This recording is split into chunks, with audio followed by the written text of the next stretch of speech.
Good morning, everybody. I hope everyone is doing well. I've had a wonderful spring break. It's been somewhat productive. As I sit on the very edge of my spring break, as it is Sunday, I will be discussing a group and a release that they did that has made a really big influence on me and has sparked a creativity inside of me. That group is Boards of Canada, and the release is in a beautiful place out in the country. Just a little history. Probably my mid college, my friend had showed me this heat in Para Ubu, but eventually he started bringing up a group called Boards of Canada, and I had never heard of them, and I thought that's an interesting name. So he showed me Music Has the Right to Children. That blew me away. It was, and I know this is like the cliche thing you say about Boards of Canada, but it was nostalgic. It was entrancing, and not only that, but it personally made me feel something that I had always wanted. It was something I had always wanted to hear in music, but I had only heard little fragments of. But this was like the whole enchilada because ever since as a little kid, I had enjoyed synthesizers and music, uh, even if I necessarily didn't know what a synthesizer was. But basically, what Boards of Canada are, or I can only loosely describe them as, is very ethereal, sometimes ambient, electronic music. I'd like to talk about their EP from 2000, In a Beautiful Place Out in the Country. So the first track is playing in the background. That is Kid for Today. What I like about this song and much of Boards of Canada's other releases is the first song kind of sets down the mood that will remain for the rest of the album or EP. And I know a lot of other bands do that. Boards of Canada specifically do that very, very well. You're hit with kind of these tranquil synth patterns in the background, and then almost a the drum sample or the pattern, the beat they have almost sounds like the shutter on a camera, and it's extremely soothing. The first time I ever heard this, I went to sleep to it. You also have these kind of the sounds of bells, like synthetic bells as well. And the chords, as far as I can tell, are very not in a boring way, but stagnant. They have a flow, but they also don't because they stay in the same place.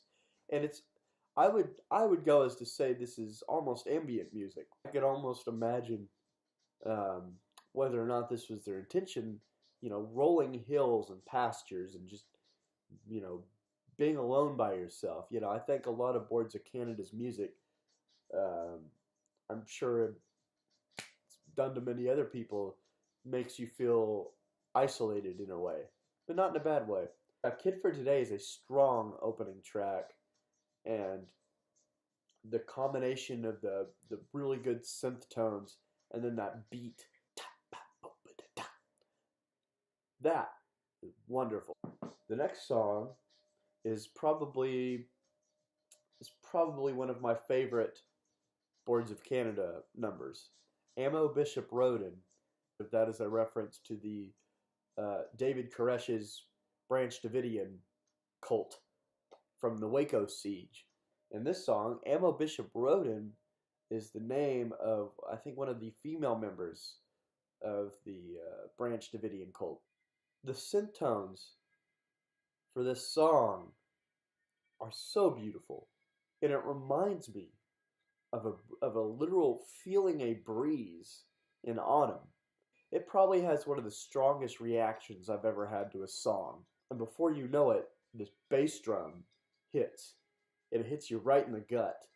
These three elements together work so well. I mean, it's really incredible. And just the sound of the synthesizers is the main hook for me. You can think over it, but you can also come back to it and really absorb just how good of a song it is. Moving further, and a beautiful place out in the country.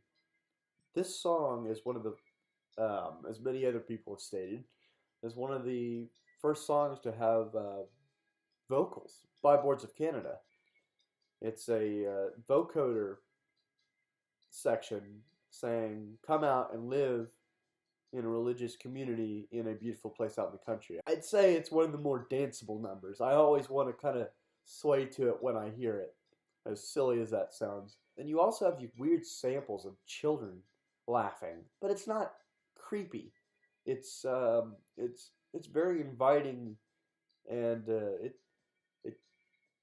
it makes me think of playing in my backyard with like bugs, like going up in the trees and trying to put bugs in mason jars. It's not as percussive as something like Music Has the Right, the self-titled track.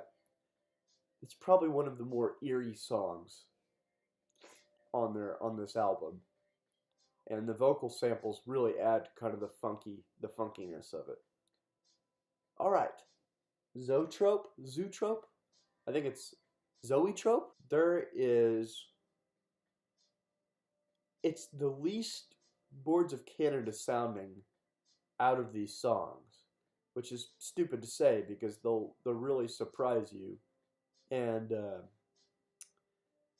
it's very, once again, the repetition comes about, and I would go as to say this is my least favorite song on the EP, but it's still really fucking good. Zoetrope has this repeating pattern, fairy-like, prancy-wancy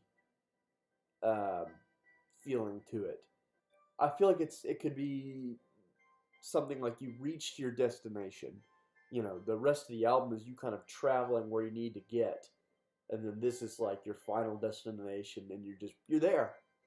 You're able to enjoy yourself, heaven-like almost. It's probably the least creative to me in terms of everything else on the album. There's no beat. It's the same repeating reverbed synth part. Dun, dun, dun, dun, dun, dun. And, you know, it changes up a little bit, but nothing too crazy. And it's a good song. It's a good way to close out the album. This is one of my favorite EPs, and it's one of my favorite releases by Boards of Canada. I like it more than even a full album like Campfire Head Phase or an EP like Trans Canada Highway. Now, I do like those releases, but this is such a powerful EP that it has stayed with me ever since I heard it. This isn't the best review. It's very, very sloppy. Forgive that. There's some stuttering and some head-scratching moments of myself. But I just wanted to do it out of fun and love. I would give this album a 9 out of 10.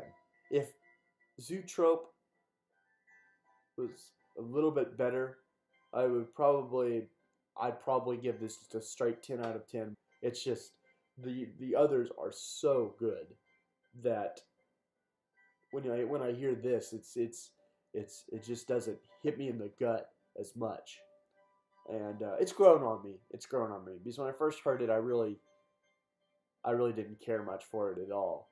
But it is still appropriately fitting to end the album. All right, guys, I think that's all I got for today. Forgive my ADHD, and we'll see you next time.